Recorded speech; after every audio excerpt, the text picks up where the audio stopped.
So it's very clear that the world order seems to be shifting, and so too are the undercurrents of influence that we are seeing in Africa. We've seen this pro-Western sentiment and to a large extent pro-USA sentiment also waning. It's been waning for some time in Africa.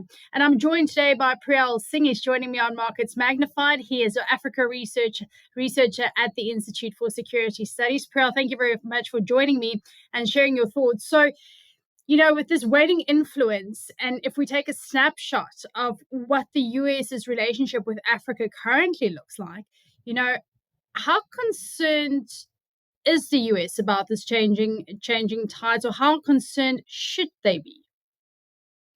Yeah, thank you for having me. So I think it is a significant concern for US policymakers. Um, Particularly because for the first time, I think, in its history, the United States is dealing with a particularly crowded field in the African environments, given the amounts of rising powers and other partners that African states have the option of partnering with, and foregoing their kind of traditional partnerships with countries like the United States. I think the United States is also particularly aware of the significant trust deficits that currently exists across the African continent when it comes to U.S. foreign policy making. I think the developments in Libya in 2011 particularly set the tone for the trajectory of U.S. foreign policy influence in Africa up until the present day. And of course, the rise of emerging powers, or I mean, if we can even call them that. We have China, which is, by the US's own admission, the only international power that has the capability and the intent to challenge US influence and US hegemony, has gained considerable ground across the African continent and has, risen to become many countries' primary economic partner, political partner of choice. And I think I'll just also add, as a final point here, that I think what the US is currently dealing with is, what African states are currently dealing with, is this kind of crisis between worldviews over the future trajectory of international order. You have the United States on the one hand, which has very clearly outlined that its view of international order over the next 10 or so years is based on this kind of grand narrative surrounding this conflict or this grand battle between democracies and autocracies, between closed societies and repressive societies. And you have Beijing, on the other hand, that's worldview of international order is primarily premised on a very firm commitment towards this notion of multipolarity, a more equal playing field across the world. And I think for many African countries, the more compelling or persuasive worldview is oftentimes the one that is being put forward by China, given the quite checkered history and historical baggage that the US has had on the African continent in speaking democracy on the one hand, but also supporting many strong men and supporting prioritizing stability and supporting strong men at the expense of democracy. So we know it's Africa's mineral wealth and its young consumer market that's really the big attraction for these powers to come into Africa. And you said, the space has become a bit crowded. US, China, we see a different rise in influence from Russia through Wagner. Some parts also Indian influence. To me, it also presents an opportunity. So, can Africa use this strategic moment to kind of play the situation a little bit between the superpowers to maybe secure themselves a bigger and more permanent seat at the table? Absolutely. I mean, I'd say the majority of the work that we do in our particular program at the ISS is very much focused on how to strengthen and support African states' collective agency and influence in the international system, and to weigh up their options and leverage their collective position to secure greater dividends from playing off these broader geopolitical tensions between the United States, Russia, India, China, and so on. The difficulty, though, is that for any of us who have been following political developments across the African continent and all, 54 or 55 member states of the African Union, depending on how you want to define it, we see it is an incredibly difficult thing to do. For African states to achieve a common position on how to engage with Washington or how to engage with Beijing is incredibly difficult. The continent is extremely diverse. Countries are varied across different regions, different levels of development, different economic industries, different resources that they mine and produce. And all of these things influence African states in very different and particular ways. And accordingly, each, 54, each of these 54 countries have very particular interests that they would like to approach with Washington and Beijing and New Delhi and Moscow and so on. So yes, on paper, we would like African states to leverage their collective position, their collective weights on the world stage, and to achieve and to center their own developmental goals and interests. But this is not really what we see playing out realistically. Um, it's something, yeah, that exists on paper, but in the real world, it's incredibly difficult to achieve. Exactly. Speaking of taking a seat, because as I was going through your portfolio, I know you recently did an article on it. So, just out of curiosity's sake, how are the negotiations going with the at the UN Security Council of organizing that permanent seat for an African state or two there? Again, probably the most difficult thing to achieve.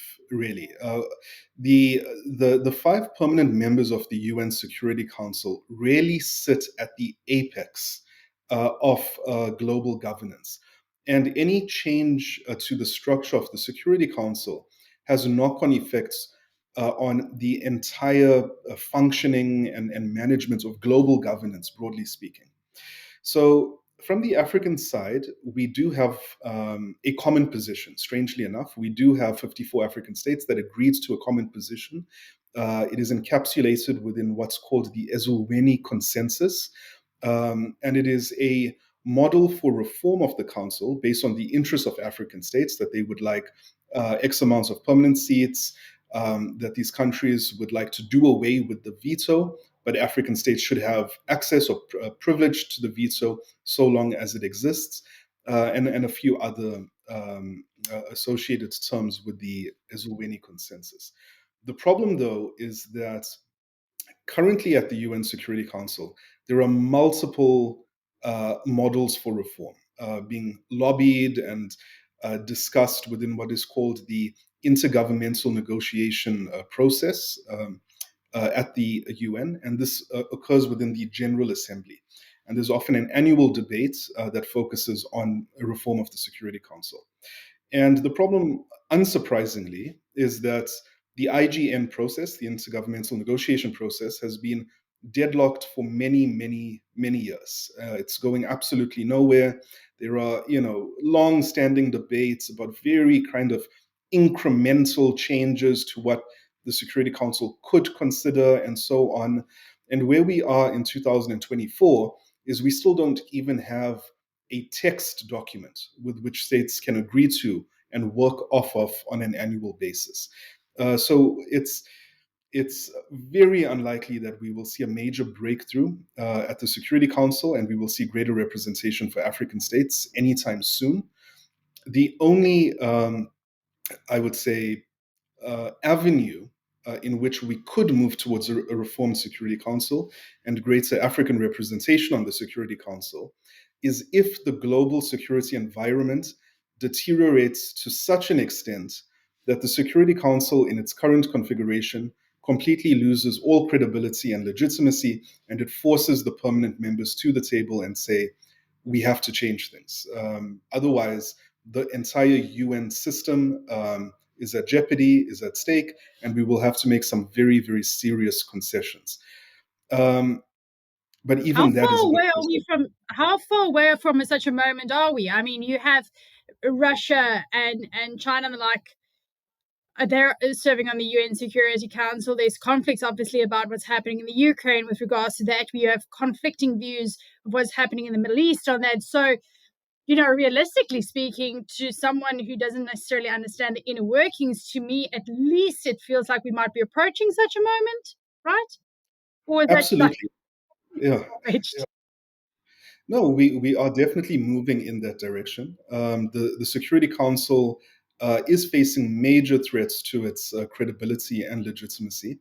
The fact that it couldn't, respond to what is happening in Ukraine, and we had to move those negotiations to an emergency special sitting of the General Assembly, very much kind of points to the shortcomings of the Security Council. Similarly, when it comes to the Middle East, and a whole range of other issues. However, the five permanent members still maintain a common interest in them being at the apex body, the sole exclusive members of this apex body that have veto powers. So, despite all of these crises going, raging on across the world, we still actually do have Russia, the United States, China, the UK, and France still working together on mandating peacekeeping resolutions, or a whole range of other things that go on behind the scenes that we don't really pay that much attention to. They still do cooperate for the most part when it comes to those matters. And we should also bear in mind that the Security Council, existed and functioned throughout the entire Cold War period, in which the Soviet Union and the United States clearly had the world divided in two, and we had a Security Council that all countries around the world um, agreed to, that this was, the pinnacle body for the maintenance of international peace and security. So we are slowly inching toward a more unstable, insecure world. The legitimacy and the legitimacy and credibility of the Security Council is in fact waning, but progress towards actual reform of the Security Council, I would argue, is incremental at best. It's still going to take a very long time, and we're going to have to find solutions outside of the intergovernmental negotiation process.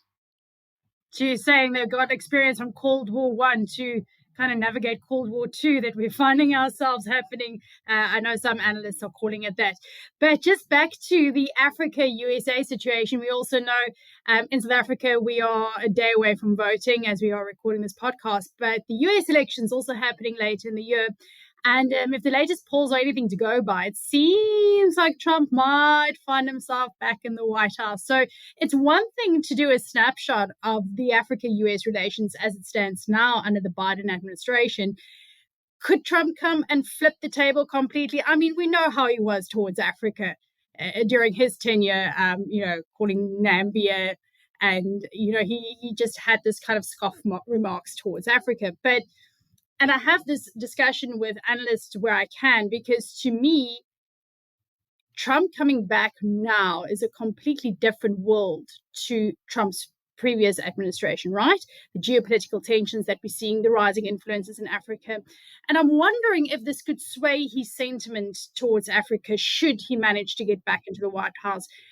If his sentiment could soften perhaps in light of everything that's happening, or what's your view? How could this change if Trump becomes president?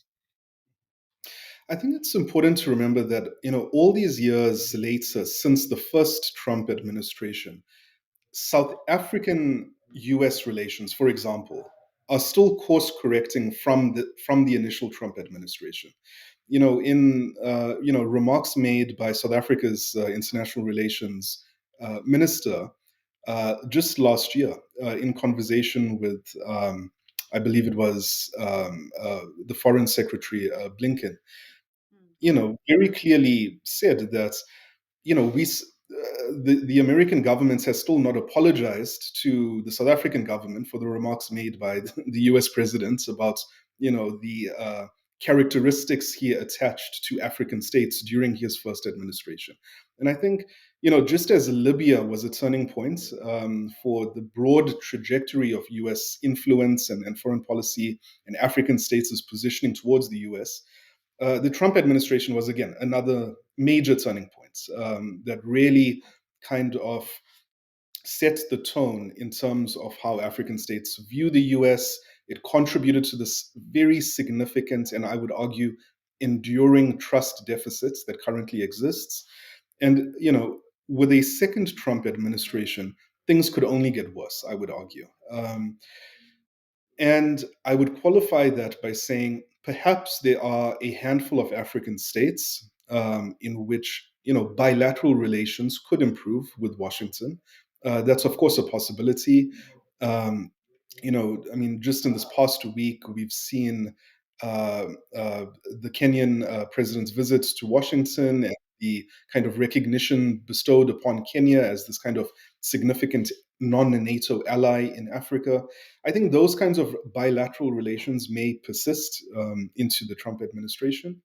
But I think overall, and especially for countries like South Africa that have been far more critical and have had a much more strained relationship with the United States, not just with the first Trump administration, but going back many, many years, I believe, we could be in for a very bumpy ride.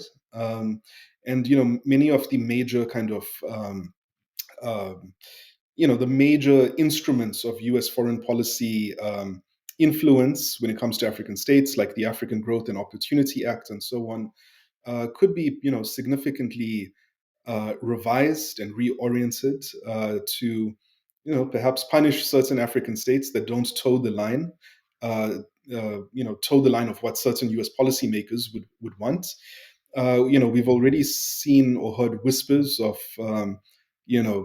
South Africa being, removed from AGOA, given the South African government's foreign policy positions on a whole range of issues. And I think, under a Trump administration, we may see that kind of approach being meted out at a broader level.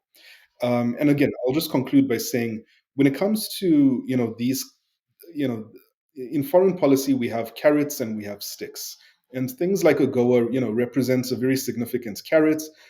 But there's a third option here, and that is the withholding of carrots.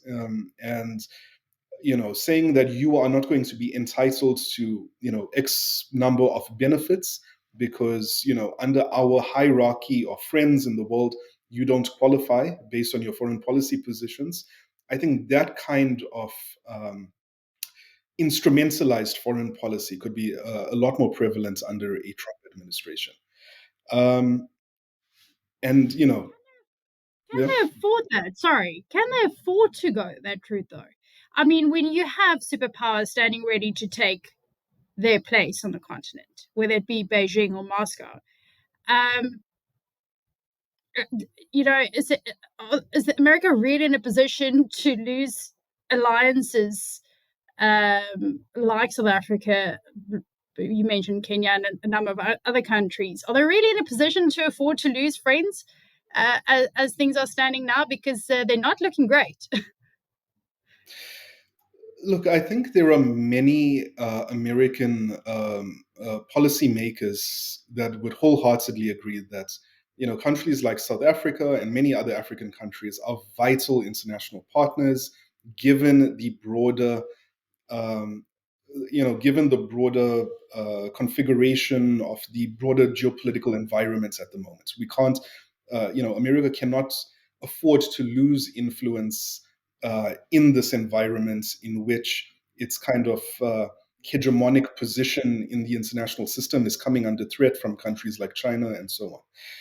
However, it's important for us to remember that Africa is, even collectively, is a very marginal player in foreign U.S. foreign policy making. It's a small consideration, um, and it's we, again from we've heard from uh, members of the U.S. House of Representatives in their making certain representations that South Africa is actively pursuing a foreign policy that hurts U.S. interests in the international system. And based on that, the bilateral relationship needs to be reviewed and rationalized. And I think, again, under a Trump administration, that kind of thinking may become much more prevalent and come to the fore. And I would also add that something like the African Growth and Opportunity Act, for example, is almost kind of centered within the presidency of the United States. So regardless of what the broader thinking and foreign policy calculus is within Washington at any given time, a wild card like Trump, with his own views about the international system and America's place in the world, may pursue certain positions and policies completely off his own accord. And I think that's the danger that a Trump administration represents, where there is a big unknown. We don't know which way U.S. foreign policy could go.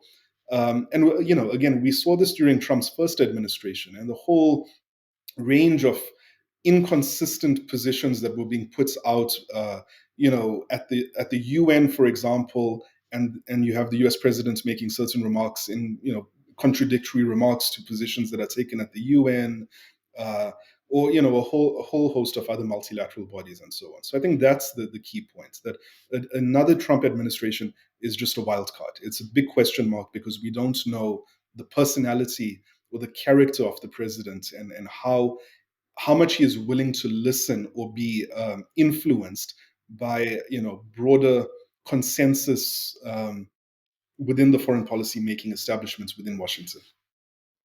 So, Priyal, if you were a betting man, where do you think Africa's potential lies to take the continent forward?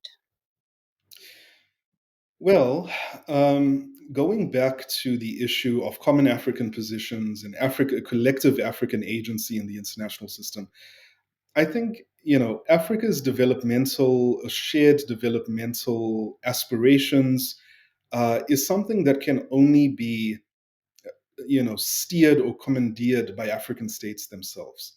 So while it is an incredibly difficult task, we live in an extremely diverse continent with varied countries at different levels of development, different political flavors, if you want to call it that.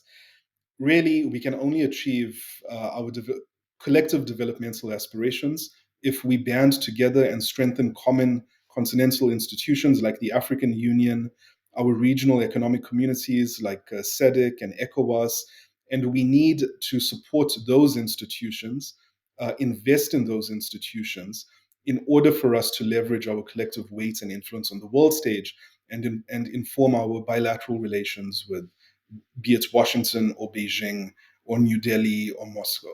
Because ultimately, at the end of the day, those foreign capitals, despite the rhetoric and despite their best interests or stated best interests, are pursuing their own, national interests on the world stage. And I think it's, as African countries, we should remain acutely aware of the big game that is being played, and we need to take a seat at the table and play our own game on similar terms.